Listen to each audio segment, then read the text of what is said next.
You are young. I'm 17 years old. You're ambitious. I worked my face off. And you want to make it big early in your life. So in today's video, I'm going to reveal the 7 principles for teenagers and people in their early 20s to become millionaires. Now, I made my first $1 million at 18 years old, and no matter what you see on TikTok, I want you to know that that is not normal. It is not normal in any shape, form, or fashion, but it is because I followed these 7 principles. So what I'm going to reveal to you today not only helped me make my first $1 million at 18 years old, it has helped me to amass a net worth of tens of millions of dollars by the age of 23. So I'm speaking from experience here, but I do want to make it clear that no matter what anyone says, I will hold my hand up and say that a very large portion of why I'm in the position I am today is because of luck, or the grace of God in my opinion, and timing. So just factor that in. Now real quick before we get into today's video, I've had tons of people over the years ask me to do like Q&As on Instagram or even here on YouTube where I answer questions to people's specific cases, you know, their particular question. And I'll be honest, my main Instagram is just a stupid place where I post photo dumps from trips, business trips, what's going on in my life, stuff like that. But earlier this year, I created an Instagram account called @TalkWithEman. So you can just pull up your phone and request to follow that account. I usually tell my team to let in 1,000 or 2,000 people a week. I try my best, okay? I'll hold my hands up. Sometimes I do miss it, but I try my best to do a weekly Q&A, just answering all of your guys' business life questions. So go ahead and follow that account if you want a little bit more business advice. But apart from that, let's get back into the video. The first principle you need to learn if you want to be a millionaire in your teens or your early 20s is that in order to be a king, you must first be a pawn. And this is really the issue with this generation. And I say this generation even though I am included in it, but I grew up with very traditional principles around respect. I come from a background that is a mix between Eastern European and Middle Eastern. So like growing up, you have no option. You learn respect and you learn the pecking order. And I learned from a young age that you respect your elders. And that's why still to this day, I still sit across the table from people that I'm gonna be very honest with you, are far less successful than I am, but I shut the fuck up and I listen. Because for me, in my culture, you listen to your elders. Now that doesn't mean you need to take everything that they say on board, but you at least listen. And because I grew up in this environment of learning respect, I learned that, hey, you can be a king one day, but in order to be a king, you first need to be a pawn. You first need to be able to earn your stripes. And by the way, I earned my stripes from a very young age. I started my first entrepreneurial ventures when I was 14. And I learned what it was like to work with clients and, quite frankly, for lack of a better word, be their little bitch boy. I learned what it was like to pay my dues no matter what. It's kind of like, listen, when you're young and you join a football team, you're going to be the one who's the ball boy. At the end of training, you're going to be the one who is expected to carry all of the equipment to and from. And you need to go through that to one day become the captain. You don't just come in, especially as someone who is young, and become the captain all of a sudden. And that is the issue with today's social media bullshit society. They look at things and they look at people and they go, okay, I'm going to jump from here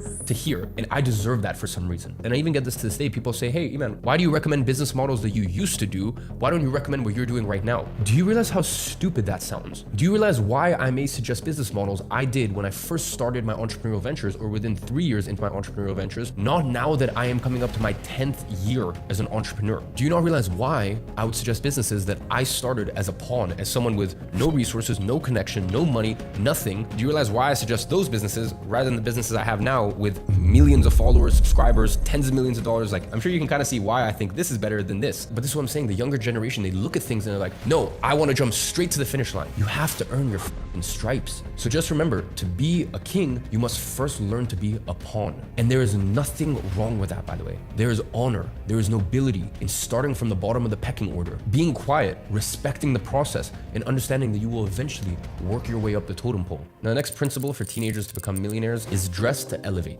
And here's what I mean by that. When you are young, people are going to automatically discredit you. You don't want to make it worse by the way that you dress. So here's the thing. You can have a 30-year-old that dresses in big labels, Gucci, Balenciaga, wears the funny shoes and all that stuff. And listen, I mean, I'm not against it. Sometimes when I'm feeling comfortable, I dress in streetwear. But if I'm going to an important meeting, I can guarantee you I'm not dressed like that. And my point is that you can get a 30-year-old that dresses like that looks like a 20-year-old, whereas you can get a 18 or 20-year-old that dresses very traditional, very classic, and you can get an 18 or 20-year-old that looks like they're 30. So the point is, don't spend crazy amounts of money to have all these labels and this and that. And I don't think that's a good idea ever, unless you really can afford it. You have a full wardrobe and sometimes you just want to be a little playful. My best recommendation is just go for clothes that have no branding, no label. And I'm not saying that you need to dress in 3-piece suits. Listen, even if you just go in a simple black t-shirt, simple trousers that aren't too baggy, and definitely no skinny jeans, and just some classic timeless shape shoes. Listen, you're not dressing incredibly well, but the point is you can kind of hold your own in any room. Sometimes less really is more. So first, learn how to just dress classic and timeless. And then later down the line, you can start incorporating some suits. You can start incorporating some double-breasted suits. Maybe before you go to the suits, just get some nice blazers and you can pair the blazers with trousers. It doesn't need to be a full suit. You know, a lot of times I'm just very comfortable with a nice round neck t-shirt. Not like this. This is a lot more, you know, it's a Sunday today, very home comfortable shirt. So not something as casual as this, just a nice fitted white t-shirt or black t-shirt and smart blazer over the top, some trousers and some smart shoes. And you have a very classic timeless look that's not overly formal and you're never going to be too overdressed in any situation. And then as I said, later down the line, you can get into your double-breasted, you can get into your three pieces, whatever you feel comfortable in really. But the point is that you really need to learn how to dress to elevate, especially if you're going into the world of business at a young age, because I'm being honest with you, I experienced this firsthand. People will try to discredit you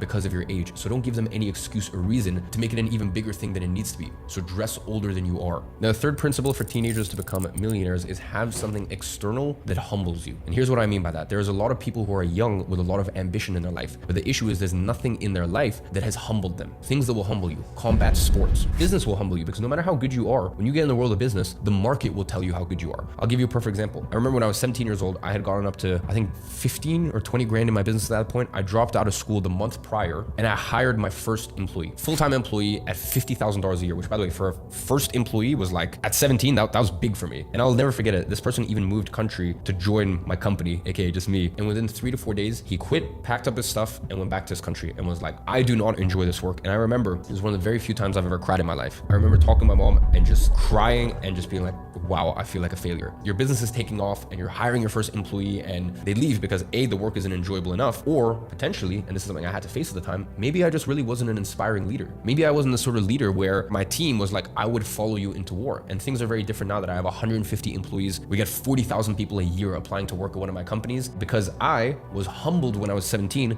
that, hey, maybe you're not as good as you think you are. Maybe you think that you're this little child prodigy. Are you sure about that? Let me humble you. So whether it's business, whether it's combat sports, you need something external in your life to humble you and put you in your place. Because the thing is, especially if you earn a lot of success at a young age, you're gonna start to think you're hot shit. And if you don't have anything to humble you, you will end up becoming your worst enemy. Now, the next principle you need to follow is no casual dating. Either something serious or nothing at all. Listen, if you are in your teenage years or your early 20s, either you go for something serious, no casual dates, no casual flings, stuff like that. Listen, you are a man in your early years. Make something of yourself and either have a partner early on that will support you through that as something serious, or none of this casual Hinge, Tinder, blah, blah, all this bullshit. None of this casual dating bullshit, because let me tell you something, it is taking you away from your best years to build. And the other thing is we live in a very brutal dating culture. I'm gonna be very honest with you. So why be 19 trying to navigate this crazy difficult dating culture where there's successful men all around the world that through Instagram and all of these other mediums have access to all these women? Why would you at 19 try to compete with that? Either you have that serious girl that holds it down for you, or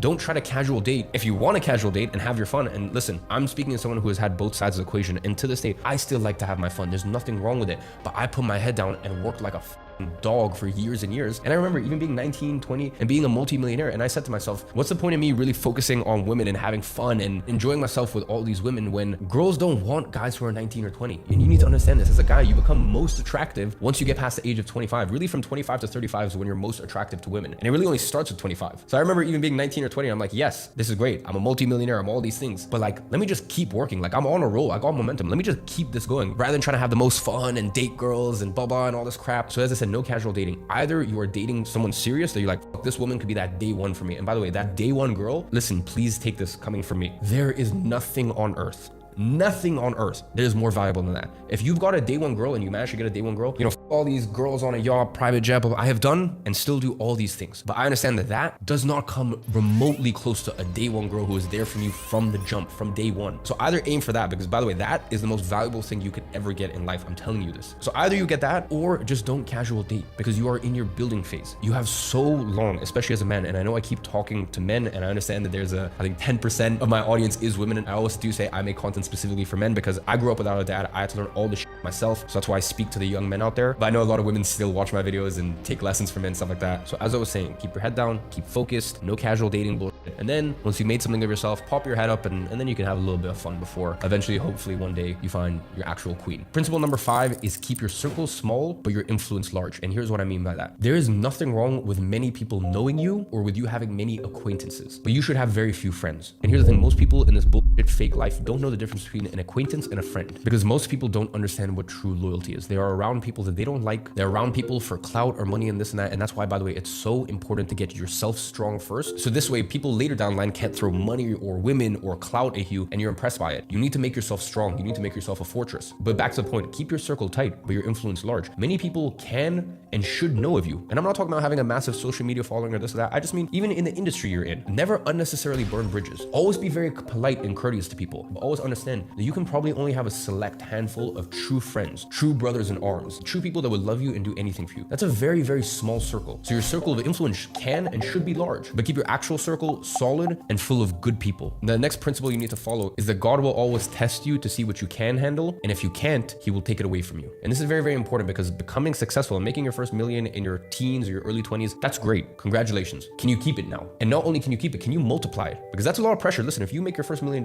when you're 18 or you're 20 or you're, even 23, that's great, but that's a lot of pressure. Every year after that, can you hold that same standard? So you need to understand that God, if he blesses you, if he gives you that million at a young age, he's gonna see if you can handle it. He's gonna see if you can humble yourself. That's why earlier I told you, have things external in your life that will constantly humble you. Business, martial arts, setting challenges for yourself and seeing if you can accomplish things that really make you dig deep. Because here's the thing, if you don't have these external things to humble you, if you don't humble yourself, God will humble you. And when God humbles you, it's with a ferocity you can't even imagine because you're not ready for it yet. As quickly as it's given, it's taken away, and you need to understand these things. So as long as you go into it with a mindset that when you make your first million, you're not gonna be driving around in the G-Wagon and you're gonna go to the bank like a idiot and take out $30,000 in cash so that way you can do an Instagram story where you spread all the money in your hands, and now all you do is listen to Lil Baby in your rented G-Wagon and pop bottles at the beach club, and now your business is just on autopilot. God will put you in your place. So before that happens, put other things in place. I've already given a few, but even if you can get an older mentor, an older confidant to look at you and be like, you ain't doing it once is nothing special. You're only a legend if you can do it back to back to back. That's when you're a legend. Now, the last principle to tie it all together is invest early and invest as much as you can. Here is the thing. If you make money at a young age, try to get away from you as soon as possible. I'm talking about property.